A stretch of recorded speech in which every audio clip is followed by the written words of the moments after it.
రాజులు 2. యెహోవా సుడిగాలి చేత ఏలియాను ఆకాశమునకు ఆరోహణము చేయించబో కాలమున ఎలీషాయు కూడి గిల్గాలు నుండి వెళ్ళుచుండగా ఏలియా యెహోవా నన్ను బేతేలునకు పొమ్మని సెలవిచ్చి ఉన్నాడు కనుక నీవు దయచేసి ఇక్కడ ఉండవని ఎలీషా అనెను. ఎలీషా యెహోవా జీవము తోడు నీ జీవము తోడు నేను నిన్ను విడువనని చెప్పగా వారిద్దరును బేతేలునకు ప్రయాణము చేసిరి. బేతేలులో ఉన్న ప్రవక్తల శిష్యులు ఎలీషా యొద్దకు వచ్చి, నేడు యెహోవా నీ యొద్ద నుండి నీ గురువును పరమునకు తీసుకొని పోవునని నీవెరుగుదువా అని ఎలీషా అడుగగా అతడు, నేను ఎరుగుదును, నీవు ఊరకు ఉండవలెనని విమ్మట ఏలియా ఎలీషా, యెహోవా నన్ను ఎరికోకు పొమ్మని సెలవిచ్చి ఉన్నాడని కనుక నీవు దయచేసి ఇక్కడ ఉండమని ఎలీషాతో అన్నాక అతడు, యెహోవా జీవంతోడు నీ జీవంతోడు నేను నిన్ను విడువనెను. కనుక వారిద్దరు ఎరికోకు ప్రయాణము చేసి ఎరికోలో ఉన్న ప్రవక్తల శిష్యుడు ఎలీషా యొద్దకు వచ్చి, నేడు యెహోవా నీ యొద్ద నుండి నీ గురువును పరమునకు తీసుకొని పోవునని నీవెరుగుదువా అని ఎలీషాను అడగగా అతడు, నేను ఎరుగుదును, మీరు ఊరకుండా ఉండుననెను.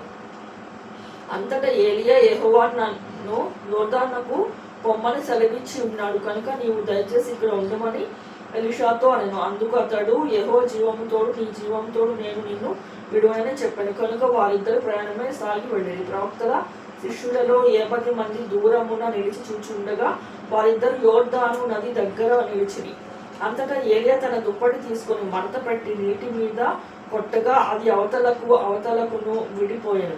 కనుక వారిద్దరూ పొడి నేల మీద దాటిపోయి కనుక వారు దాటిపోయిన తర్వాత ఏలియా ఎలీషాను చూచి, నేను నీ యొద్ద నుండి తీయబడక మునుపు నీ కొరకు నేనేమి చేయకూడదునో దాన్ని అడుగుమని చెప్పగా ఎలీషా, నీకు కలిగిన ఆత్మలో 2 పాళ్ళు నా మీదకి వచ్చునట్లు దయచేయమని. అందుకు అతడు, నీవు అడిగినది కష్టతరముగా ఉన్నది, అయితే నీ యొద్ద నుండి తీయబడినప్పుడు నేను నీకు కనబడిన ఎడల ఆ ప్రకారం నీకు లభించును, కన్నపడని ఎడల అది కాకపోవునని చెప్పాను.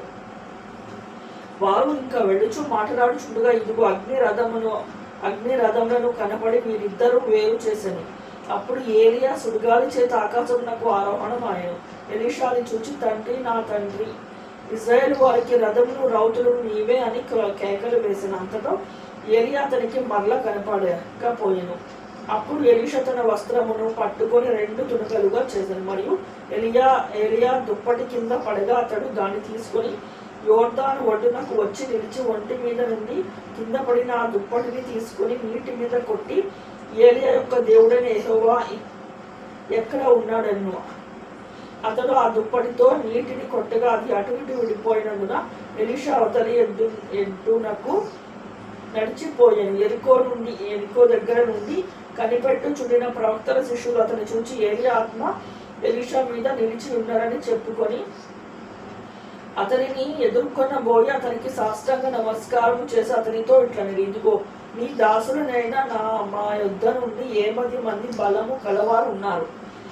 మా మీద దయ ఉంచి నీ గురువును వెతుకుటకు వారిని పోనిమ్ము. యెహోవా ఆత్మ అతనిని ఎత్తి యొక్క పర్వతము మీద నేను లోయ యందు ఆయనను వేసి ఉందునేమో అని మనవి చేయగా అతడు, ఎవరిని పంపవద్దనెను. అతడు ఒప్పవలసినదంత బలవంతము చేసి వారతని బతిమాలగా అతడు పంపుదని సెలవిచ్చను. కనుక వారు 70 మందిని పంపిరి. వీరు వెళ్ళి 3 దినములు అతడిని వెదికెను. అతడు వారికి కనపడకపోయెను. వారు ఎరికో పట్టణమందు ఆగి ఉన్న ఎలీషా యొద్దకు తిరిగి రాగా అతడు, వెళ్ళవద్దని నేను మీతో చెప్పలేదా అని వారితో అనెను. అంతటా ఆ పట్టణపు వారు, ఆ పట్టణం అనున్న చోటు రమ్యమైనది, మా ఎలిన వాడైనా నీకు కనబడుచున్నది, కానీ నీళ్లు మంచివి కావు, అందుచేత భూమియు విస్తారమైన ఉన్నదని ఎలీషాతో అనగా అతడు, కొత్త పాత్రలో ఉప్పు వేసి నా యొద్దకు తీసుకొని రండని వారితో చెప్పాడు. వారు దాన్ని తీసుకొని రాగా అతడు నీటి ఊట యొద్దకు పోయి అందులో ఉప్పు వేసి, యెహోవా సెలవిచ్చినదేమనగా, ఈ నీటిని నేను బాగు చేసి ఉన్నాను కనుక ఇక దీని వలన మరణము కలగకపోవును, భూమియు విస్తారంగా ఉండదు అనెను. కాబట్టి నేటి వరకు ఎలీషా చెప్పిన మాట చొప్పున ఆ నీరు మంచిదై ఉన్నది. అక్కడ నుండి అతడు బేతేలునకు ఎక్కి వెళ్ళాడు. కనుక అతడు త్రోవను పోచుండగా బాలుడు పట్టణంలో నుండి వచ్చి, బోడివాడ ఎక్కి పొమ్మని అతడిని అపహాసము చేయగా అతడు వెనుకకు తిరిగి వారిని చూచి, యెహోవా నామమును బట్టి వారిని శపించెను.